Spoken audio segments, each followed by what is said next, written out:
Hi, folks. Welcome to Parts and Politics, where Tom and Charity discuss today's current events, and we talk about how our hearts and our parts respond to all the news that we consume every day. And so Charity has been reading a book that has been activating her parts. So I will let her share about her recent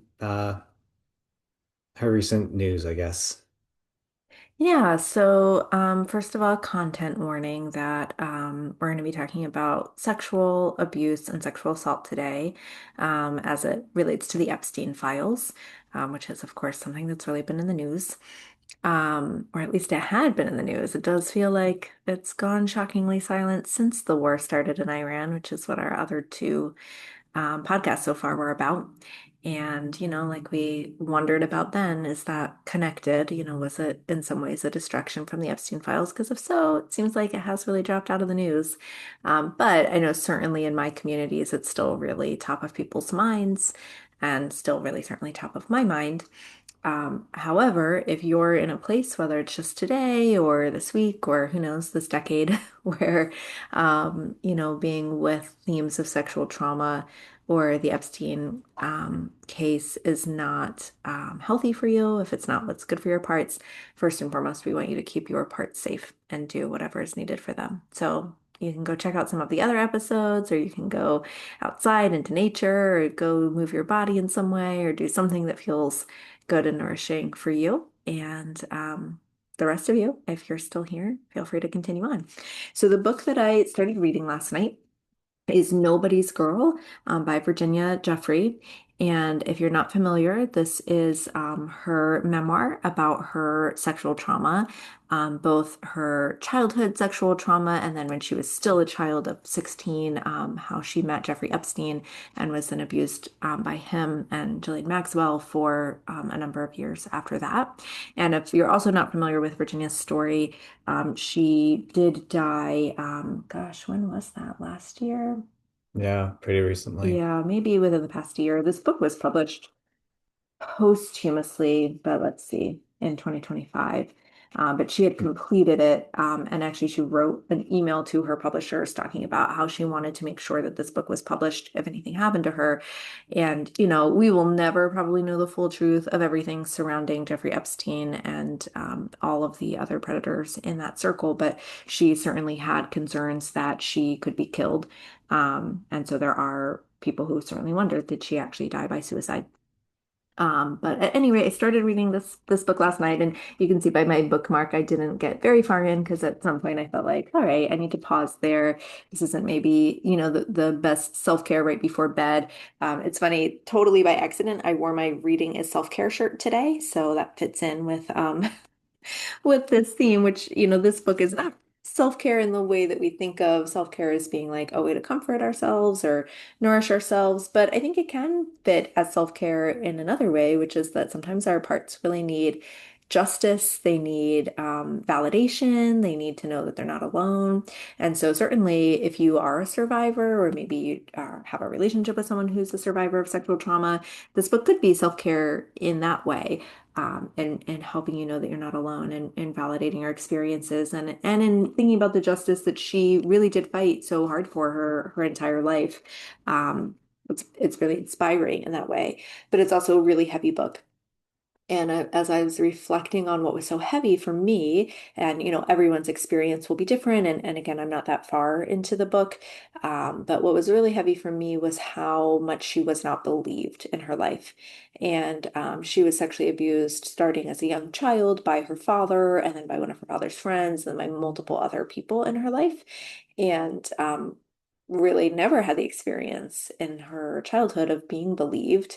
And in her case, her mother did not believe her about her father sexually abusing her. And as a survivor, I really connect with that story. Something that's really central to my story is that the first person that I told about my abuse was my grandmother, and my grandfather was the person who was abusing me. And I was probably 3 or 4 years old when I told for the first time, and my grandmother did not believe me. and called me a liar. And that experience has really shaped me in my parts. One of the ways that it has shaped my parts is that I have parts that are always really scared of being called a liar. Like anything I do, even doing this podcast or posting on social media, I have this little part that says, like, what if people think that you're lying? And I think that's really common for survivors that we have parts that feel that way because of not being believed. And so that was activating to my parts reading that last night. It felt okay. I was able to take care of them, but I thought, oh, I'd like to maybe sit with my parts today and notice, what comes up.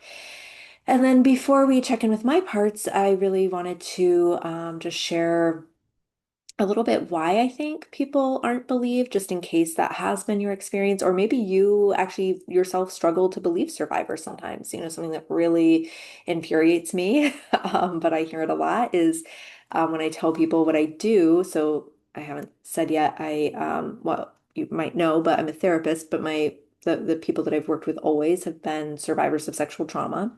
And I've done that for over 20 years now. But I spent 17 years in a rape crisis center where I was a therapist and where we worked with people from every step of the journey, in their recovering from sexual trauma. And I would go to the emergency room in the middle of the night to be with victims during a SANE exam, which is a sexual assault nursing exam. We would go to court with clients. I would testify in court for clients. I saw clients for therapy. And when I would tell people what I did for a living, people would often say to me, although notably it was usually men that would say this to me, not other women. And of course, men can absolutely be victims of sexual trauma and are actually not that much less commonly than women. Every gender is the victim of sexual violence. People who are trans are especially at risk of sexual violence. And that's a little aside, but today is Trans Day of Visibility. So I think it's certainly worth saying that actually trans folks are at the highest risk of sexual violence. And then across men and women, typically before the age of 18, 1 in 4 girls and 1 in 5 boys will be sexually abused. So not a huge difference there. Anyways, it was often men that would say to me, but don't people make that up? Don't they make up being sexually abused? And I would just want to like grab them by the collar and shake them because no, people do not make up being sexually abused. Does it happen very occasionally? Yes, of course it does, because people, as evidenced by the fact that sexual abusers exist, people be crazy and are, do things all the time that are not okay. But for the most part, by and large, hugely, um, victims do not make up being sexually abused or assaulted. In fact, it takes them often, as it did for me, it took me years and years and years after that first disclosure when I was not believed. It took me many, many years to finally talk to somebody about it again. And that's much often more the case that people don't tell. And so, of course, I've had to spend a lot of my career pondering the reasons that people aren't believed. And I think there's a few, and I think they have to do with parts. And so I just wanted to share that before I check in with my own parts. So there are a few reasons. This is not going to be comprehensive, but I think one really big reason is that people just cannot bring themselves to believe that out there in the world are all these people who are enacting sexual trauma on other people. And we know statistically that 96% of sexual crime is perpetrated by someone that the victim knows, loved, or trusted. And that's how people get close to their victims. That's how Epstein got close to his victims. He built a relationship of trust. That's how my grandfather sexually abused me. I was in a relationship of trust with him. Most sexual abusers are abusing people that are family members, friends of theirs, dates, coaches, teachers, all of those things. And so people who are not victims of sexual trauma really have a hard time coming to terms with that could be true. That person, that their spouse, maybe their family member, maybe their friend, their clergy person, whomever it is, could possibly do that. And instead of being able to come to the reality that this world is a dark and evil place and these things happen literally all day, every day, their parts try to protect them with denial of that couldn't possibly be true. That person that I care about couldn't possibly do that to another human. because we don't want to live in an unsafe world. We don't want to live in a world where that could be true. But I'm here to tell you, after working with hundreds and hundreds and hundreds and hundreds of victims, and it as a therapist, but in a broader capacity, thousands and thousands of sexual trauma victims, we had a 24-hour a day hotline in our local area. We would get about 70 calls a day of sexual abuse in our local area because that's just who we served. Um, Thousands and thousands and thousands of victims over my career. I can tell you that sadly it is true that people that you know, love, and trust are enacting sexual trauma on other people. So that's one reason I think that people's parts protect them. They just really don't want to have to come to terms with that, but we do have to come to terms with that. You know, in our last couple of videos, we were sitting with grief about the war in Iran and our anger about it. We have to come to terms with that. And in a very similar way, we have to come to terms with that this is something that happens all day, every day to people by people that you think, and I think, and you think are good, normal people. And that's how it happens. That's how the Epstein stuff happens. And then another reason, and again, this isn't a comprehensive list, is that we like to feel in control. Humans really like to feel control. And if somebody tells us that they were a victim of sexual trauma, our brains go to, well, what did they do wrong? And that's why all of those rape culture things exist. Like, well, what were you wearing? Why were you out after dark? You know, blah, blah, blah, blah. It's because we deeply need in our brains to feel like we're in control. And if we can make up a reason that, well, it happened to them because they were out late at night at that place, or they had been drinking, or they trusted the wrong guy, or whatever, if we can make all that kind of stuff up in our head, people do it about the Epstein survivors all the time, then we can feel like, well, it would never happen to me because I would never do that. So therefore, it will never happen to me. And that's again just building our life on a lie. It's not true that we can protect ourselves from sexual trauma. Sexual trauma can happen to any one of us, and we can't predict who or when that could happen. So I think people's parts really get in the way of them being able to believe survivors. And this is why it's so important to believe survivors because we're kind of conditioned as a culture and as people to not believe survivors for those reasons. Like, and again, many other reasons as well, reasons of wanting to stay in control, reasons of not being able to believe that people that we care about could do such dark things. So, you know, maybe you notice that you have parts that don't always believe survivors or that, um, you know, try to stay in control at why can't I think of the word at the moment, to the detriment of a survivor. But I think those are important things for us to sit with and take ownership of. But I also am really noticing right now, because, you know, I know my parts, so I can notice them, that I'm getting sort of like up in my head and like talking about parts instead of sitting with my parts. And so I think I will pause there and check in with my parts because that's what we do here. All right. Let's, I always close my eyes when I check with my parts. That's just what I do. yeah. So if it feels okay to you, just begin by noticing where in your body you feel like your body's calling for attention right now. I can feel like a lot of activation, like in my torso area. Sorry, I just really got in my head and was like, I don't think we're recording. I don't think we've been recording, but we are. We're recording. Okay, sorry. My distractor parts are on point today. Okay. I feel a lot of activation in my torso. It feels very like fiery and angry isn't exactly the right word. It's fiery, it's energetic, it's a little irate for sure, but it's not quite angry, but it's a very fiery feeling. And then, but I can also sense something like quieter and smaller that's beneath that. That's also kind of here, maybe more like in my stomach, and the other thing is like sort of all over my torso area. All right. And if it feels okay, just notice that feeling in your stomach as well now. And just be open to anything it might be telling you. Could be shapes, colors, sounds, or it could be messages.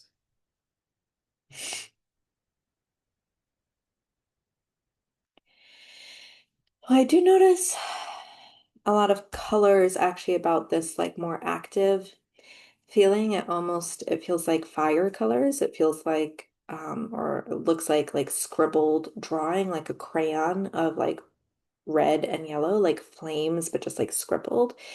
And then it feels like this other part is just like very small, like a curled up. little ball, like maybe like a soft gray or something, just very small and almost invisible, curled up in that. And then like this other part has like colored all over it with these fiery crayons. It feels very much to me like a exile part and a protector part. Like this fiery part wants to just talk and protect this other part, and it doesn't want us to see the other part. It just wants to like come on top of it and talk and take up space and remind me to make sure the Zoom is recording and be up in my head. It really doesn't want me to be down with this exile. And if it feels okay, would that part be okay with stepping back so we can get to know this inner child a little more clearly? It does feel okay with that. Wonderful. And as you notice this inner child that's resting in your stomach, just let it know that you see it and that you're present with it right now.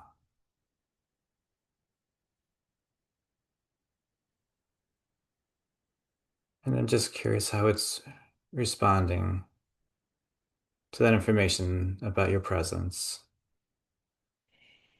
It's good. And I'm just curious what you're feeling towards this young part in your stomach. I feel really protective of it. I I know that other part was trying to protect it, but I don't think it really likes that energy. It doesn't actually feel very safe with that energy. And Hmm. so I'm also letting that other part know that too. Like that energy, I think is great. I think there's a real place for it. But this part doesn't actually really like that kind of very fiery energy. It likes quiet. And I'm curious how that young part feels, knowing that there's this protective presence around it right now. Do you mean the fiery part or me? About you. It feels good about that. And I'm curious if this inner child part has anything that it would like to tell you.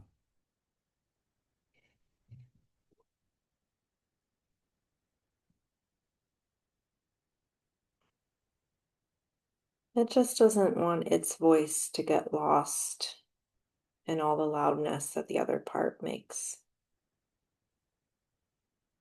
Yeah. And does that make sense? It does. It makes sense. Yeah. If it feels okay, you can let that part know that you hear what it's saying and that it makes sense.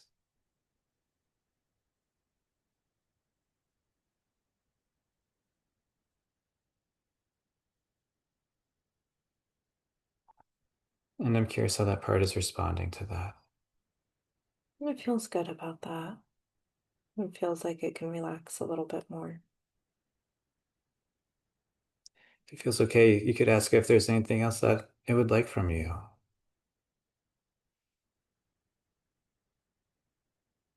It wants to make sure that I believe it and that I don't think it's lying or making things up. Yeah. Such a heavy thing for a part to carry. If it feels okay, you can let that part know that you see what it's asking for and that you believe it.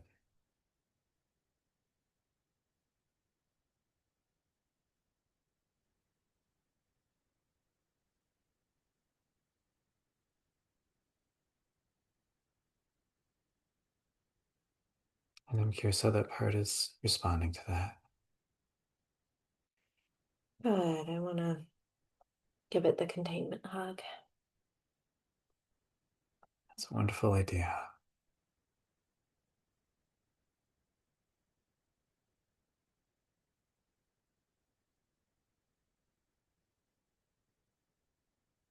Sometimes wrapping your arms and giving yourself a hug can settle your nervous system, and it's can feel like you're being hugged by a parent.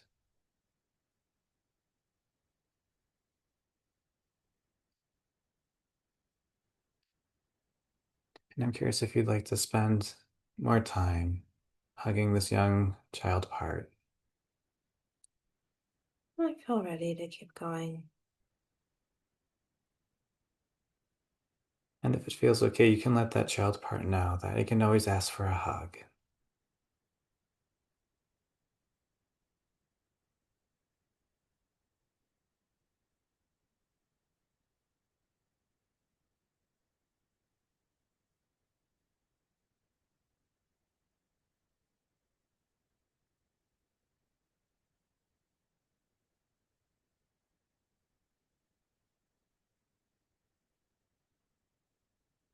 And I'm curious for you if there's other parts coming up for you now, or if this is just quality time with your inner child. Well, there aren't other parts coming up, but I'm just noticing that this part kind of feels like it wants to hide away now. It feels kind of exposed. And I'm thinking about when we went on a walk this morning, we saw a turtle. And when the turtle saw us, it went back inside of its shell. And it feels like that's what this part would like, is to just go back into its shell now. That's wonderful. And if it feels okay, you can let that part know that it can take care of itself however it needs. It can build a turtle shell for itself if that's what feels safe.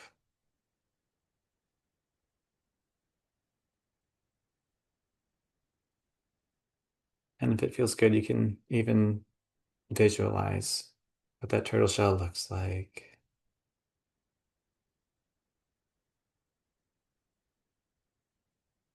And you can visualize your child part being snug and cozy inside the turtle shell,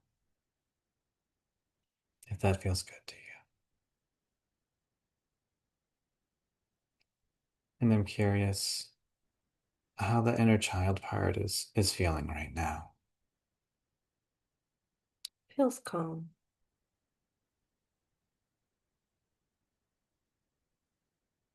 And if it feels okay, you can ask it again if there's anything that it needs from you today. It doesn't need anything else right now.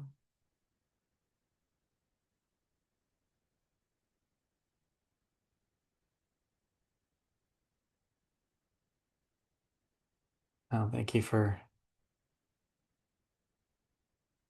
ex exploring your parts with us and just being so vulnerable with us today. You're welcome. Yeah. I hope it was helpful. We never know what's going to come up. We don't practice this, but I'm